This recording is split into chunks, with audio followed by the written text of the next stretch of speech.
Yeah, Sounds I just great. want to thank everyone for joining us today for this edition of Author Talk. My name is Aaron, and today we have a guest who is very well known and recognizable in the fitness and strength training industry. Dr. Jim Stoppani is an authority in exercise science, sport nutrition, and supplementation. He received his doctorate in exercise physiology with a minor in biochemistry from the University of Connecticut, and then went on to do some postdoctoral work at Yale University School of Medicine.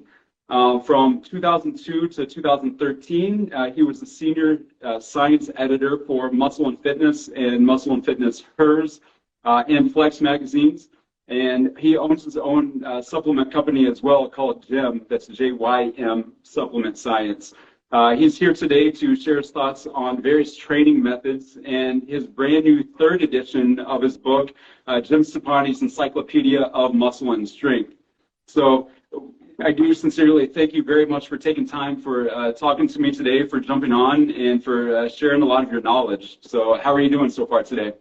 Great, and thanks for the invite. All right. I'm looking forward to it. So like I said, we will get into some of those training methods and the science and reasoning behind that. But first, as usual, I'm interested in hearing a little more about your background, like how your interest in exercise science and nutrition began.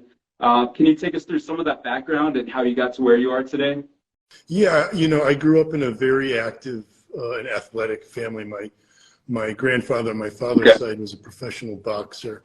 And so he always taught fitness and the importance of being fit to my father, who, when I was growing up, built his own gym in the basement, and he was always down there working out. And so from as long as I can remember, I wanted to hang out with my dad. So I would go down to the basement, and, even 6, 7 years old, I started working out. Wow.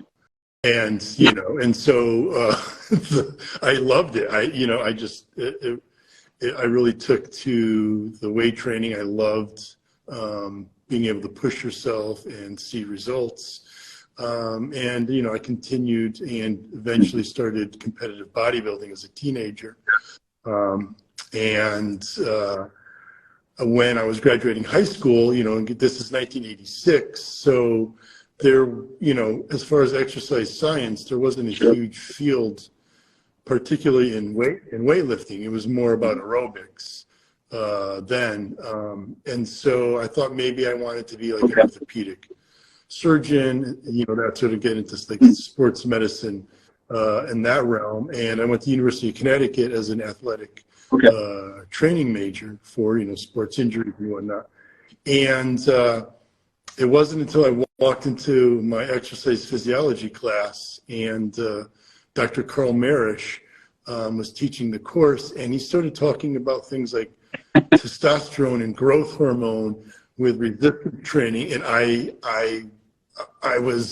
couldn't believe that not only were people studying weightlifting and how the hormones react and the results you get from it, but that they were doing it right there at the university that I was at. And so, I took right to the exercise physiology and continued going to Auburn for all the study biomechanics. And was very fortunate because Bill Kazmaier, who was the world's strongest man, lived in Auburn. And so we would actually get to study him in the lab. So we weren't just, plunking around with, students coming in here. We were literally studying the world's strongest man at the time. So that was an amazing opportunity. Unfortunately, with politics and academics, the strength lab at Auburn sort of disbanded. Everybody went their separate ways. So I went with one of the professors to Georgia Southern University, and was able to sort of create my own course work. I studied, I was very interested in supplements, so the master's thesis that I worked on was on medium chain triglycerides. And again, this is back in 1990, before anyone really knew, what coconut oil was or anything.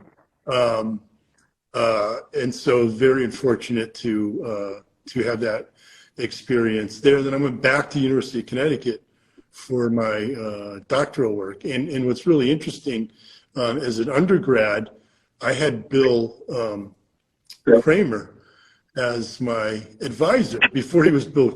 He was fresh out of, he was just left his postdoc. And like I said, when I found out what they were studying, unfortunately, Bill had to leave UConn for when I went to Penn State then. But I had that opportunity to really ask him all these questions, and that's what really started, my hunger to learn, because I always just wanting to learn how to grow muscle, get stronger, be faster in athletics. I played baseball was my major sport, and I raced motocross. And so I saw the opportunity and how that could benefit me, the weight training in both ways. But here I had this person who was the leader in strength training physiology, and to be able to just sit down and talk with them. And so those were really formidable years that really set my path. Awesome. Yeah, that's a very rich and detailed history and background there. When you said that you got to study with and on the world's strongest man, all I was thinking was I was excited to study on cadavers, and you actually had the world's strongest man to talk to. Right, exactly. Yeah, same for me with the cadavers. I loved the anatomy physiology course, and you're able to dissect and actually look at the muscles and how they attach and all that. So I share that. Right. So now, in the book does a great job of separating different training methods based on goals. And the first one that you discuss, really just kind of relating to what you were talking about, is training for muscle mass. Now, you make the point right away that building muscle mass takes time, a lot of time and consistency. Now, this reminds me, I had a client at one point. She was about in her mid-60s, and she loved to do bench press, and she wanted to get stronger. So, we would get done doing a set of bench press, and she would pop up and say, if I wake up tomorrow morning looking like a bodybuilder, you're getting a text. And of course, she was joking, and I knew that she was joking, but I think that is one of the biggest misconceptions, that you can work out one time and all of a sudden you're going to blow up and get huge. So what would be a quick message to someone who still has that mentality and mindset that it doesn't really take that much work to get those results? Yeah, that I think we all wish that you could do one workout results. It would make things a lot easier. That's for sure. But yeah, clearly, building muscle mass, extreme muscle mass, takes time and effort. And when with social media now, we can see all these athletes, on the daily, whereas before, you really didn't have access to seeing all these athletes. And so I think even now there's a bigger misconception, because you see these athletes with 20-inch arms and, ripped deltoids and pecs. And not only did it take them a long time, but in many cases, they're probably using some form of enhancers, if you will, anabolic steroids to achieve that. So, it takes a lot to get that extreme amount of muscle mass. And for somebody who just wants to go in and work out, that should be the furthest worry from your mind. I mean, sure, genetically speaking, some people build muscle a lot faster than others. But again, for the majority of people, unfortunately, it's not, or I guess fortunately for you, if you don't want to look that way, it's clearly not that easy. And, what we typically see with, when you take a beginner is we see strength increases at the beginning as the nervous system adapts to the training. But the hypertrophy, the muscle mass, takes much longer and is much harder, to achieve. Even scientifically speaking, we know how to get somebody stronger, right? We know the rep range, we know the periodization schemes that work for strength. Muscle mass, it's all over the place, with what works. what rep ranges work, what types of techniques. Some people do high volume training. They'll kind of do 20 sets for one muscle group, whereas another guy who's competing right next to them on the same stage is doing half of that. So, the hypertrophy and understanding that is far more confusing than our knowledge of strength. Yeah. In how to... And one of the great things about this book, I'm going to be honest, I picked up the book when I first saw it, and I started looking through it. My first comment, not even taking into account the name of the book or the title, I started looking through it. I said, man, this thing is an encyclopedia. Like, it literally, there's so much information in it. So the title definitely fits the description.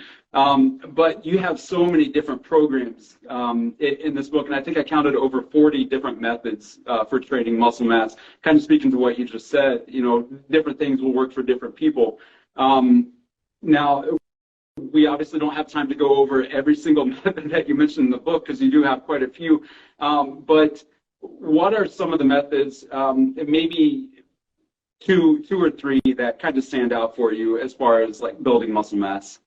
Well, it's I wouldn't even talk about specific methods. I talk about more about periodization, over the long term. And when I created Shortcut to Size, which is probably one of my more popular programs, millions of people have done that on bodybuilding.com. It incorporates classic linear periodization, where you're starting with lighter weight, 12 to 15 reps, and then each week it's using microcycles for the periodization. You're increasing the weight you use, and the rep range goes down. And so, when I created that program, I didn't want to just give people a program that worked for hypertrophy, but I wanted them to learn something about training, and that, it's, even though we know what they say, 8 to 12 reps is the, sort of sweet spot window for muscle hypertrophy, for building muscle, you cannot stay in that same rep range. And so, you need to use higher reps. You need to even use low, even though, even 3 to 5 reps per set is typically geared for strength training. You still want to have the periods in your training, even if you're going for hypertrophy, where you're going, that heavy. And then even the types of techniques you're using. If you're using drop sets, where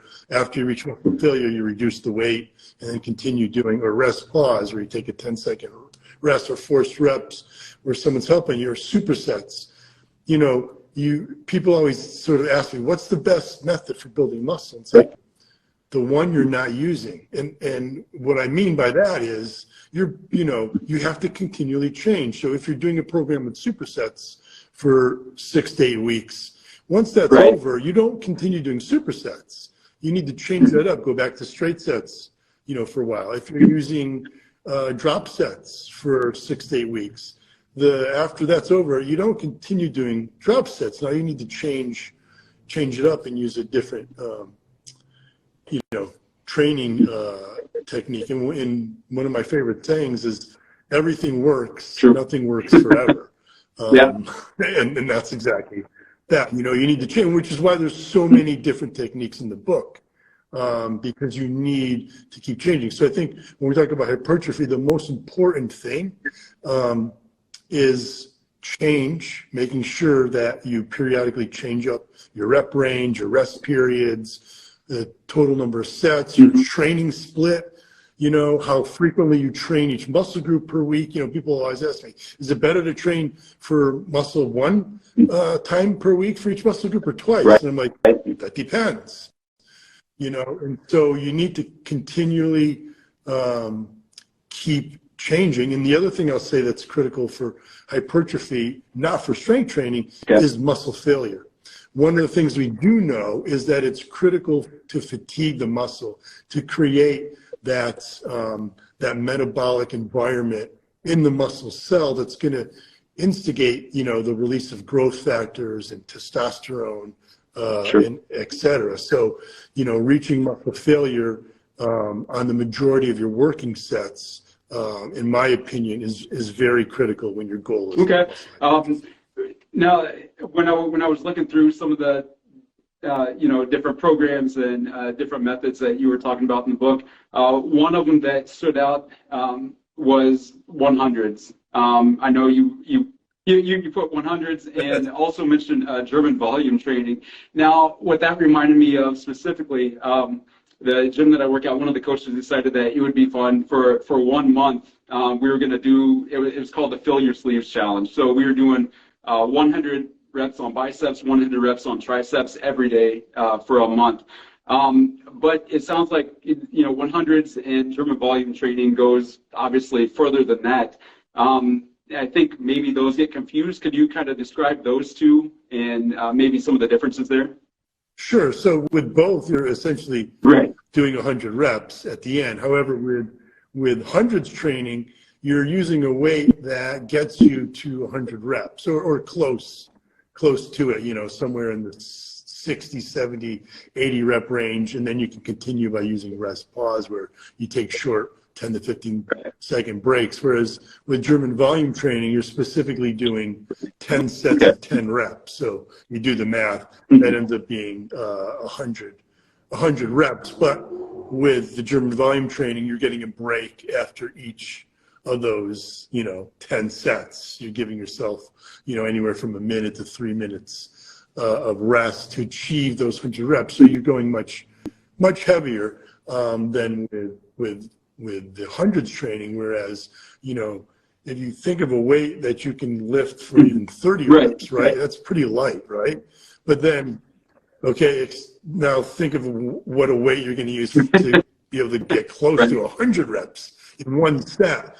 It's much lighter. And so, what's interesting is, people who would see that would say, well, there's no way that's going to work. It's way too light. And yeah, it does, because again, like I said, it depends on where you are. If you were always coming in and doing 8 to 10 reps for weeks at a time, and then suddenly you go to 100 rep training, even though the weight is very, very light, right? And you think, well, that's not heavy enough to stimulate muscle mass. It does, because again, we're getting back to what I said, is the fatigue, the muscle fatigue. And again, we're not talking about, something that's so light, like, running or something, or walking, right? Where you're just repetition. You need to have some resistance behind it, but even very light weight. And there's been research that's done that compared doing 90% of your 1 rep max, so, a couple reps to failure, versus doing something like 30% of your 1 rep max to failure. And what they show is acutely for muscle protein synthesis, which is, we know what sort of is that initial stimulus for muscle growth, is the same. It's the same whether you're doing extremely light or extremely heavy, as long as you reach muscle failure. So that's why the 100 training is working despite being very, very lightweight. It's because of the fatigue that it causes. And then with German volume training, the same sort of concept. However, with German volume training on those first few sets, because you're stopping at 10, obviously you can't use a 10 RM to do each one, right? You're using more like a 12 to 15. So those first few sets are sort of warm-up sets, if you will. But then as you get into that middle range, set number 4 and 5, 6, 7, that's when you start really reaching that muscle fatigue. And so it gets back to sort of what I said. The fatigue is critical and the change is critical. Even though both those methods are getting you to a point of muscle fatigue, they're getting you there through a different pattern. And that's, you hear about muscle confusion and, that's kind of BS, but it's really true in a way, because it's not muscle confusion, but it's more about having a change in that stimulus, in the way that you stimulate those muscles to reach fatigue. Okay. I want to keep moving on a little bit, because I want to hit these different areas that you talked about in the book. Now, an area that I think is very important for everyone, even if you're not focused on hypertrophy, is going to be maximizing strength. And I've seen this in my own training. I have athletes as young as 9 years old that want to come in and be able to move better, get stronger. I have a client that's turning 75 this year, and there are different things that we have to work on, but it all comes back to increasing strength.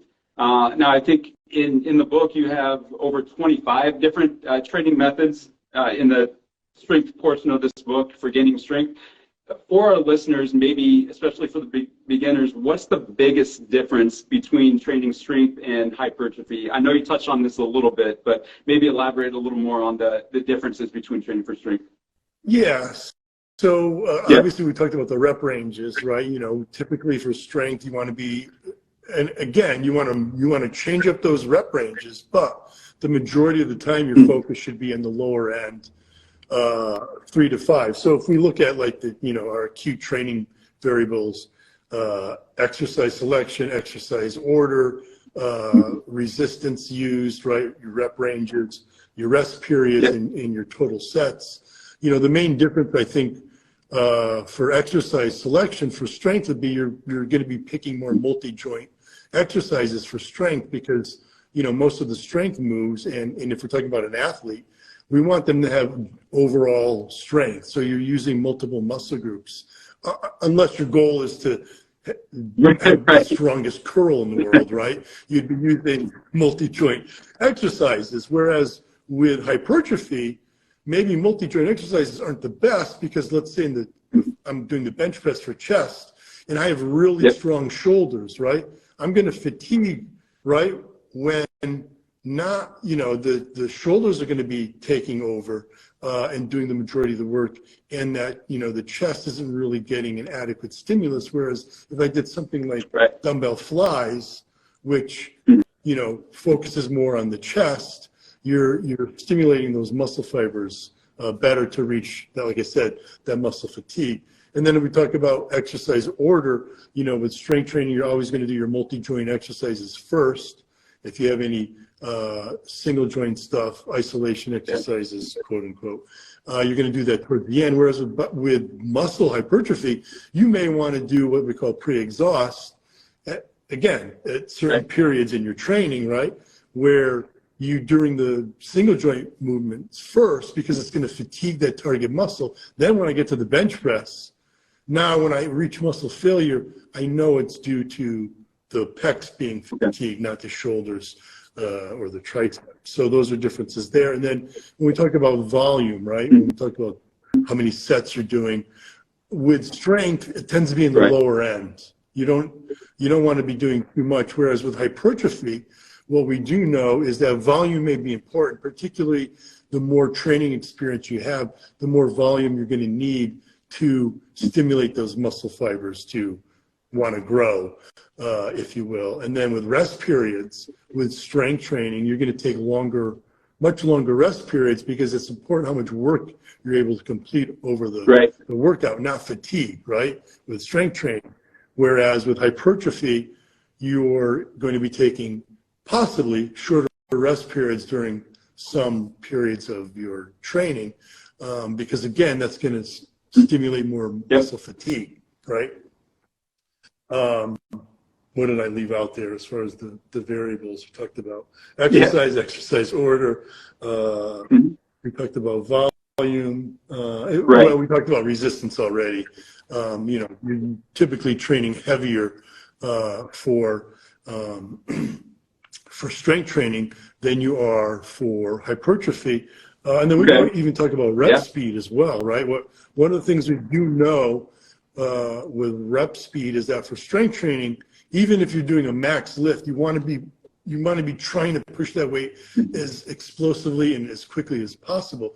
However, when it comes to hypertrophy, if you're doing that, right, you're using a lot of momentum, and so that's not putting, the direct force on that target muscle possibly. So if you want to go to the extreme of like super slow reps where, it's taking you maybe 10 seconds to do the positive portion of a rep and 10 seconds for the negative, that slow training tends to be better for hypertrophy, for stimulating muscle growth, whereas for strength training, you want to be doing that, really pushing as fast as you can. And then you even want to consider doing dynamic, training long before anybody was studying, dynamic explosive training, where you're taking a very light weight, maybe 50% of your 1 rep max, and only doing maybe 3 to 5 reps and stopping. Louis Simmons at Westside Barbell was having his power lifters. These are the world's strongest bench pressers, deadlifters,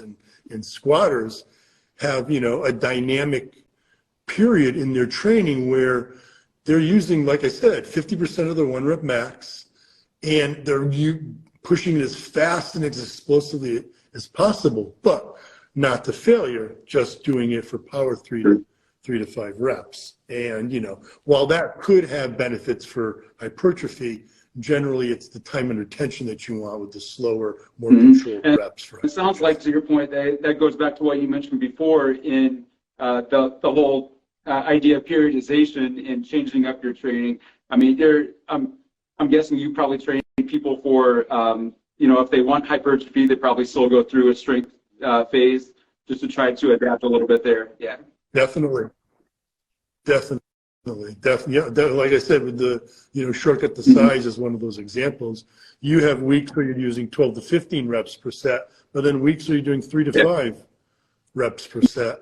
And again, you're gaining strength through that program as well, but the main goal, hence the name, shortcut the size, is hypertrophy. And, people see that by changing up those rep ranges, changing up that stimulus, but going to muscle failure, whereas with the strength training in that 3 to 5 rep range, you're not necessarily going to failure, and you don't want to on the majority of cases. Now, even though I know that there is a fair share of men and women who want to focus on hypertrophy, I think there, in my opinion, maybe even a larger population of people interested in fat loss.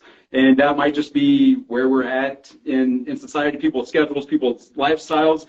They want to train for fat loss. Now, too, you go into a gym and you see countless people on treadmills, ellipticals, which aren't bad implements, but I would argue that the majority of those people don't add strength training or resistance training to their program. Can you talk a little bit about how important resistance training is to fat loss? Because I know that's another section in your book. It's really important, and I think it's been a struggle in the industry to try to get people to realize that you do have to do resistance training if you want fat loss. Yeah, exactly. I mean, everybody, literally everybody on the planet should be doing some form of resistance training for a variety of reasons. For like you said, the 75-year-old, the quality of life. As we start losing those fast twitch muscle fibers as we age, it's critical to be training even explosively if you get them to that point, training explosively. But for fat loss, like you said, the majority of people who think they need to or want to lose body fat, due to our sedentary lifestyle, it's easy to start gaining body fat. And we rely more and more on technology that makes it even harder because you need to stay active throughout the day, which is probably one of the more critical things for staying lean is not your workout, but just being active throughout the day. However, that being said, most people, when they think of a workout for fat loss, like you said, they immediately jump to cardio, which is yes, of course. Nothing wrong with that. It's perfect. You want to be burning more calories, and that's physical activity. But the weight training, and of course, diet, obviously, making sure you're you're burning more calories throughout the day than you're consuming is important. But the weight training may be even more important. And the thing that people think about with weight training is, if you look at a bodybuilder who's getting ready for, let's say, a competition where they want to, drop body fat, right, to be able to show their muscle, most of them go right to high rep training. And again, nothing wrong with high rep training because you're burning more calories by doing more reps, right? But when you think about fat loss, you you don't want to focus on, this is one of the concepts that I try to teach people, on the number of calories you're burning during the workout. Because Right. how long is the workout? An hour? Mm-hmm. Even if you did 2 hours? There's Right. 24 hours in a day, right? And you don't want to just be maximizing the number of calories or the fat you're burning during a workout. Mm-hmm. It's the rest of the day.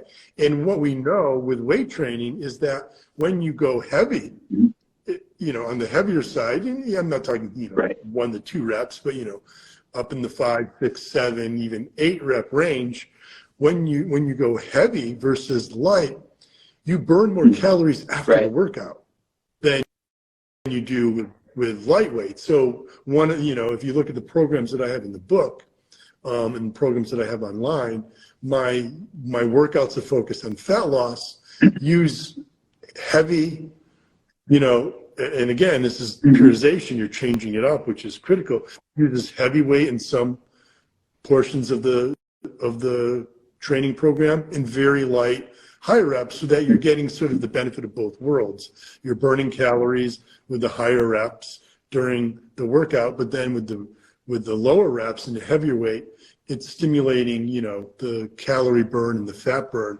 the rest of the day, which is why high intensity interval training is so effective for fat loss. You burn, it's setting you up to burn not more calories during the workout, but more calories for the rest of the day. And so having that, like you said, that weight training stimulus is critical for keeping your body burning more calories and burning more fat throughout the rest of the day. That's really the magic of weight I'd training say, and fat I loss. believe it was on Friday. I was kind of thumbing through the book, and I was getting ready for my own workout, and I hadn't done, timed sets in quite a while. So I thought, what the heck, I'm going to try this one out. And I forget exactly which one it was, but it was basically strength training intervals is what I did. And I hadn't done that in a while.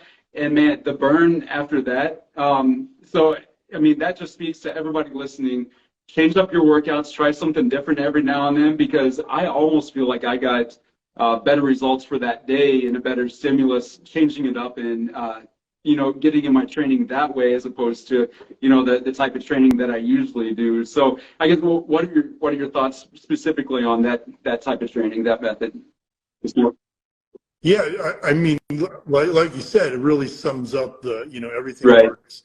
Nothing works forever. It's, changing up those periods. And again, I hate to say muscle confusion, but it's just a different way to stimulate the muscles to get, the same sort of outcome, if you will. Because like you said, if you keep training the same way, right, the body adapts. That stimulus no longer instigates what you want in the muscle and in the whole body. And so changing it up by doing something like, whether it's the strength circuits, whether it's like 4-minute muscle, which is another one where instead of counting reps, you're going for 4 minutes, not continually, but you're using a weight to get 12 to 15 reps. But you're seeing how many reps you can get within those 4 minutes, or even Tabatas.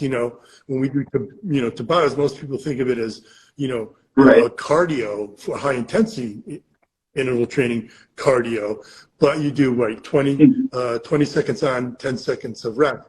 I have a weightlifting Tabata workout where you use the weight in the same way. And when you really think about it, weight training is a form of high intensity interval training, because you have periods where you're training intensely, and then you have your rest periods.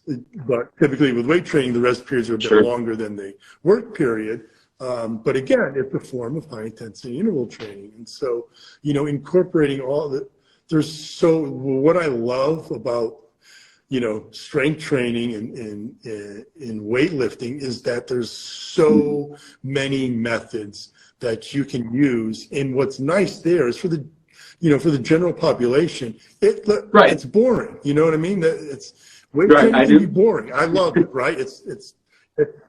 But not everybody is in the same, has that same outlook on it. And so the nice thing, and that's what I try to teach people with the book and the programs online, is that when you change it up, not only does it give the muscle different stimulus, it gives you a different stimulus and something to look forward to. You know, like when you were trying that method, right? It was interesting to you because it's completely different, and it sort of, you know, reinvigorates, you know, your want to, you know, exercise and work out versus coming in and doing that same thing. Oh, I do 6 to 8 reps, then I rest 2 to 3 minutes, then I do another 6, you know, that's repetitive.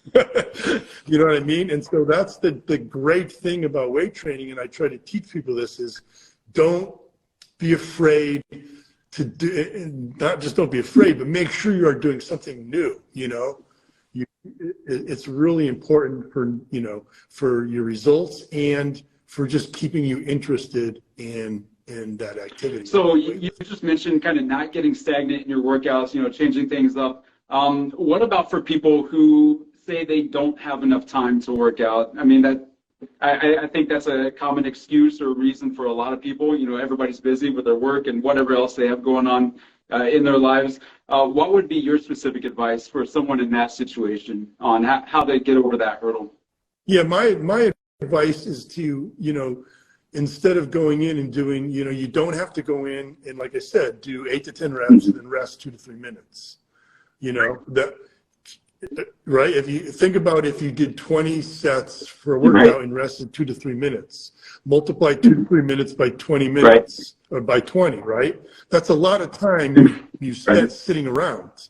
Okay, take 30-second rest periods, and you'll be able to, in not even less than half the time, you'll be able to do this, you know, the same amount of work and possibly even get better results. So, you know, the thing I say to the advice that I would give to people is use that time wisely in the gym, which is why I have that cardio acceleration technique where you're doing your, you know, let's say you do your bench press, right?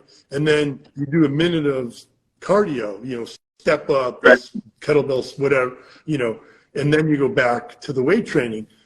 That way, at the end of the workout, you don't have to take another 30 to 60 minutes to do cardio. You know what I mean? It's already worked, right? So there's ways to shorten the time that you have. Even if you could get in for 15 minutes, there's definitely something. And in fact, I have 15-minute workouts that I create for that specific reason. Of course, they're intense and there's very little rest period, but when you're short on time, that's exactly what you do. You know, get rid of the rest periods, maximize the amount of work you're doing, and like I said, even 15 to 30 minutes, you'll get great results. Now, I don't want to leave this last section out because I know it's important, probably more important than for some people than actually making it into the gym. And I know nutrition is a big part of what you do and talk about. So if, say, for example, you're walking down the sidewalk, somebody comes up and says, "Hi, Jim, nice to meet you. I'm running late for an appointment, but I have to ask, what are your biggest tips for nutrition to help me stay on track?"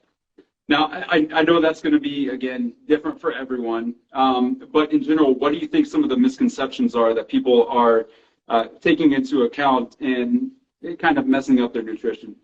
Yeah, I think probably the biggest message I would say is focus on protein, particularly if you're looking for either strength, hypertrophy, or even fat loss. We know that diets that are higher in protein tend to result in better fat loss.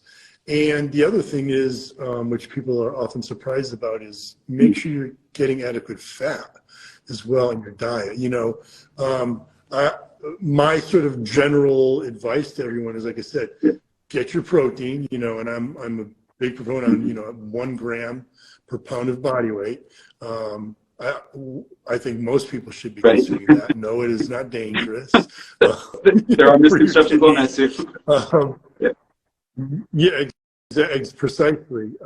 But I mean, I think if most of the world, you know, increased their protein intake, they would be shocked at the health benefits and the results they see. And then you're focusing on your fat, and then the carbs sort of make up the rest based on your goal. If you're strength and hypertrophy oriented, then you want to add more carbs. If you're trying to lose body fat, then you'd want to sort of minimize those carbs, because when you really break it down, there's no essential carbohydrate other than fiber, which isn't, really a carbohydrate as far as energy-wise goes. But, there's no essential carbohydrates. There's essential amino acids that you need, and there are essential fats that you need to get in your diet, which are critical, not just for your results, but for your health. So focus on your protein and your fat, and then, like I said, make up the rest of that balance with your carbs based on your goals. But regardless of whether your goals are strength, hypertrophy, or fat loss, you really should be eating, like I said, about a gram of protein per pound of body weight. And for fat,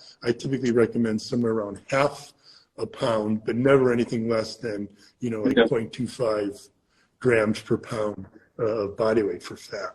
Then you're getting far too low, and you're not getting your essential fats with a too low, fat diet, which is so funny, because there was a time, at least in America, where the nutrition experts were telling you, don't eat the peanuts when you get on a plane, eat the pretzels. I do remember. Be careful of avocados because they're high in fat. Now we know those are very critical for overall. Absolutely. Well, I do want to thank you for your time, and out of respect for your time, I don't want to go too much longer on this, but you gave a ton of great information. I do want to encourage everyone to grab your copy of this book, Jim Stoppani's Encyclopedia of Muscle and Strength. Like I mentioned earlier, it truly is an encyclopedia. There's so much good information, valuable information, that really anyone, kind of what we talked about, regardless of your goals, you can be able to pull something from this book. So go ahead and grab your copy for your home library, throw it in your gym bag, take it as a reference while you're training. You can get it on our website, us.humankinetics.com, and I'm sure millions of other places where you can pick it up too. I will give you the last word again. Any other information, maybe where some people can continue following all the information that you're putting out? Yeah, well, I'll say in the book, the other nice thing about the book is it's great for home training, because, like you said, it's an encyclopedia. It's so heavy, you can actually use it as It is a big book. Right. You can do curls with it, put it in a backpack, do squat. But yeah, I mean, in today's, social media world, you can basically find me on almost every platform: Facebook, Instagram, right here. Okay. I'm on TikTok, and Twitter as well. And of course, at my website, jimstoppani.com. So, but thank you so much, Aaron. I appreciate the invitation. Thank you everyone for listening. Thanks again for your time. And until next time, we'll talk later. All right. Have a good day. All right. Thank you. Bye.